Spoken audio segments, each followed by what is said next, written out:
Hello and welcome back, viewers. You're watching News X and I'm Kriti Mehta. Now, several European nations and Japan have issued a joint statement saying they would take steps to stabilize energy markets a day after several strikes on energy facilities in the Gulf region sent oil and gas prices soaring amid the United States-Israel war on Iran.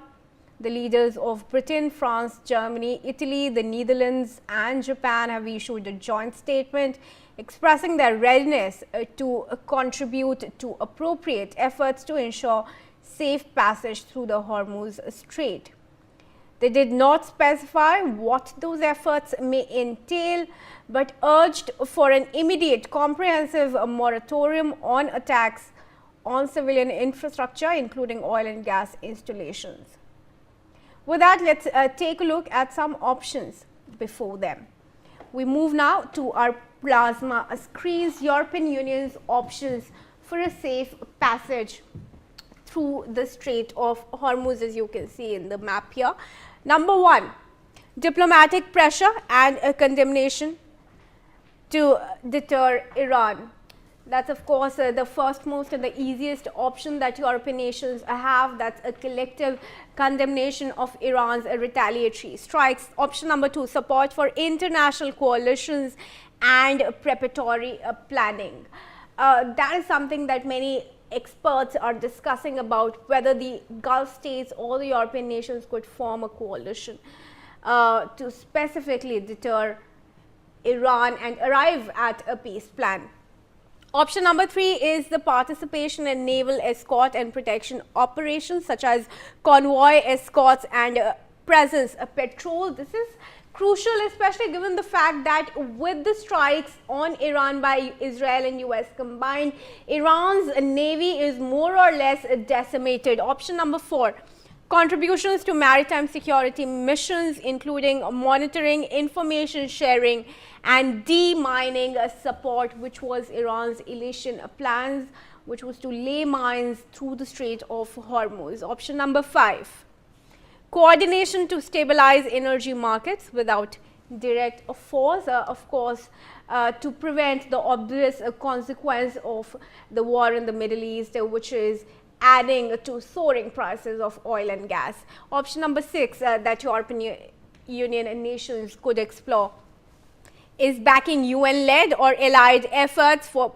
freedom of navigation without full military escalation. All right. And that's more or less the options that European nations could have, could work together to explore as far as the Strait of Hormuz is concerned, and easing the pressure on oil and gas that now is with the war on Middle East. We have also now in the discussion Manan Dwivedi, who is a foreign affairs expert, and I also have retired Major General Dr. Rajan Kochar, a senior defense expert in the discussion here. A very good afternoon to you both and thanks very much for joining us. Dr. Kochar, we've presented a slew of options that European Union could explore.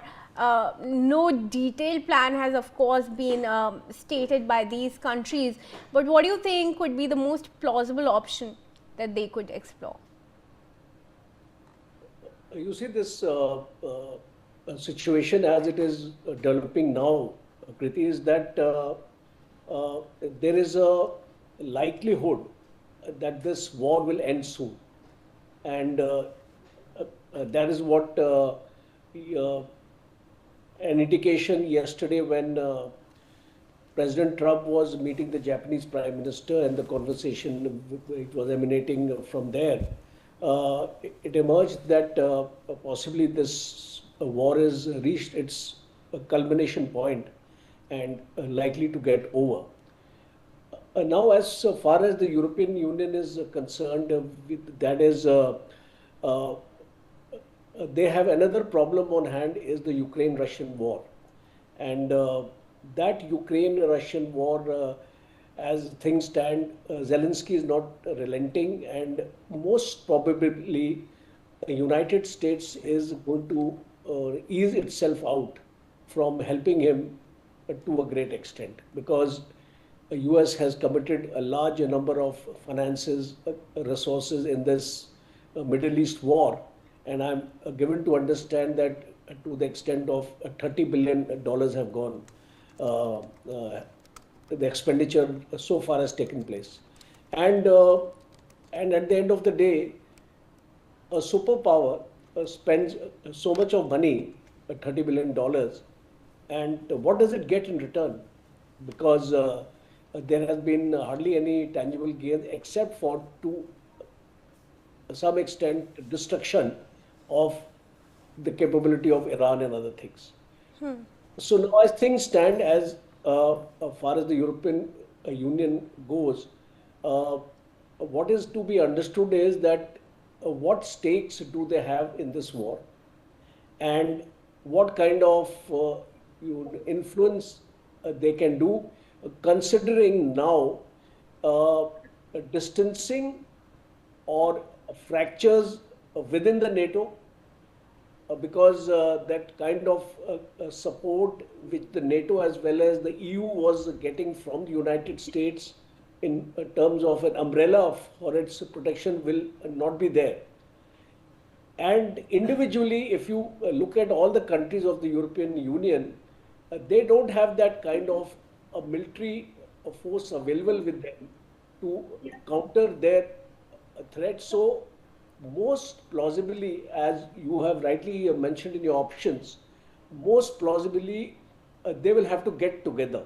Something like a NATO kind of alliance, restricted to the EU countries only, and they will, because see, in small pockets, small penny pockets, they will not be able to present a sizable challenge to the Russians in future, and if things go bad.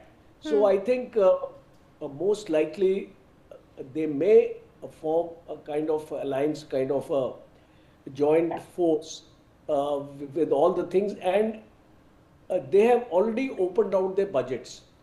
Like Germany has increased its defense expenditure to 5% of its GDP. Yeah. And we are seeing these things happening in other parts of the Indo-Pacific also, in terms of South Korea, Japan, and Philippines. So I think from that point of view, Kriti, I think they are left with very few options in case US support will not be forthcoming. And my last point is that this MAGA thing, which Trump is trying to propagate, this is necessitating him to uh, reduce his linkages with alliances like NATO, UN, as well as European Union, because America is the largest contributor to these alliances. And today, Trump has realized that none of these countries are rallying around him. So he would be more inclined now to take a call that when he required these countries, they have not responded, and he has been pumping in his resources to strengthen the defense of these countries. So possibly from that point of view also, he may take a call on that. All right, Dr. Kochar, thanks very much for your opinion there. I also want to get in a take from Manan Dwivedi, who is also with us in the conversation. Manan, what do you think about this, and do you largely agree with Dr. Kochar here? It's not a question of agreement or disagreement, but calling the war as being caused by the lack of planning, or what you call lack of apt strategic maneuverings by President Donald Trump would be too immature disposition to have. As far as the current state of affairs in the Operation Rising Lion, as nomenclatured by Israel, as far as that is concerned.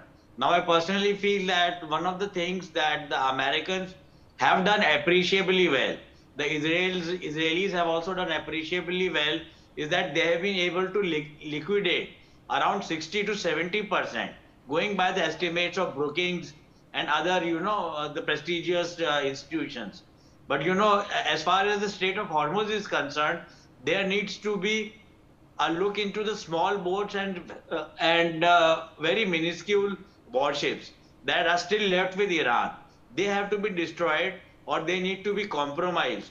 Only then a country like America and only then the angry and the naraz, worried countries in the European Union and NATO can come to the aid of President Donald Trump and Benjamin Netanyahu to actually control and own the Strait of Hormuz. So, it is two issues which are very rampant now is that how can President Donald Trump and Benjamin Netanyahu, without the support of the NATO group of countries and their navies, can actually have a practical control, a tangibility of control and commandeering over the passage of ships in the Strait of Hormuz.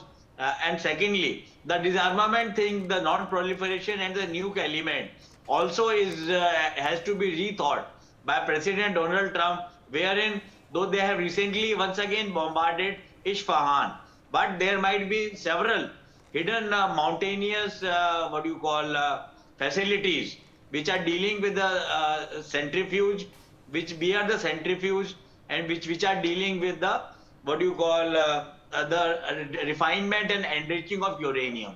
As far as last reports came, even the Brookings experts are talking like this. Around 60% of these capacities of these centrifuges have been destroyed. But if the war ends in the present limbo as it has reached now, the Iranians might have a few other facilities which nobody knows about, or which the Americans and the Israeli espionage network also is not aware of. And if they decide to increase the uranium enrichment of the 235 isotope from 60% to somewhere around 90%, then within the next couple of years or maybe 5 years down the line, the Iranians might be able to develop a nuclear weapon, which happens to be one of the destruction of which happens to be a key military objective as far as Israel. All right, but what about countries that are far away from the Middle East and West Asia, let's say Japan, who are of course badly affected by the supply chain blockages, and even India for that matter?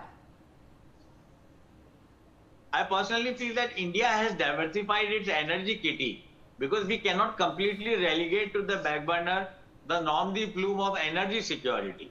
Energy security is paramount and primary to any nation state's survival or sovereign and trade interests, like India, Japan, South Korea, and all these countries.